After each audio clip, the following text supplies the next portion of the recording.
مسافروں کے boarding pass توکلنا app کی رپورٹ پر جاری ہوں گے۔ ویڈیو کی تفصیل میں آگے بڑھنے سے پہلے چینل کو سبسکرائب کر کے بیل آئیکن کو پریس کر دیں۔ سعودی محکمہ شہری ہوابازی نے مسافروں کے لیے بورڈنگ کارڈ کی اجرا کو توکلنا ایپ کی رپورٹ سے مشروط کیا ہے۔ شہری ہوابازی نے airline Saudi data and artificial intelligence authority سمیت متعلقہ اداروں کو ہدایت کی ہے کہ وہ پروازوں اور ان کے مسافروں سے متعلق تمام کوائف جلد سے جلد لنک کریں۔ توکلنا ایپ میں مسافروں کی پوزیشن ریکارڈ کی جائے۔ اخبار 24 کے مطابق محکمہ شہری ہوابازی نے یہ ہدایت اس تنازع میں دی ہے کہ سرکاری اور نجی ادارے اب کسی بھی سعودی شہری یا مقیم غیر ملکی سے کرونا وائرس کے حوالے سے دستاویز ثبوت طلب کرنے کے بجائے توکلنا ایپ پر انحصار کر رہے ہیں۔ سفر کرنے والوں کے حوالے سے بھی توکلنا ایپ کا ریکارڈ معتبر ہو گیا ہے۔ محکمہ شہری ہوابازی نے مملکت میں آپریٹ کرنے والی ایئر لائنز کو ہدایت کی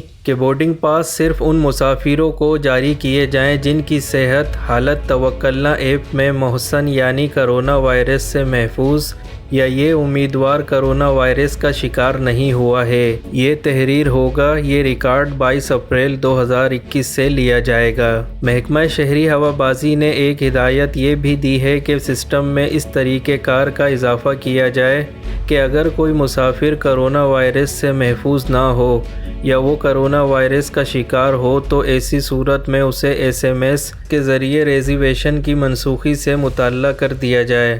بیان میں محکمہ شہری ہوابازی کا کہنا ہے کہ اگر کرونا کی وجہ سے کسی کا ریزرویشن منسوخ کیا جاتا ہے تو ایسی صورت میں اس کے حقوق محفوظ ہیں، کسی طرح کی حق تلفی نہیں کی جائے گی۔ آپ کوئی سوال پوچھنا چاہیں تو ویڈیو میں کمنٹ کر کے ضرور بتائیں۔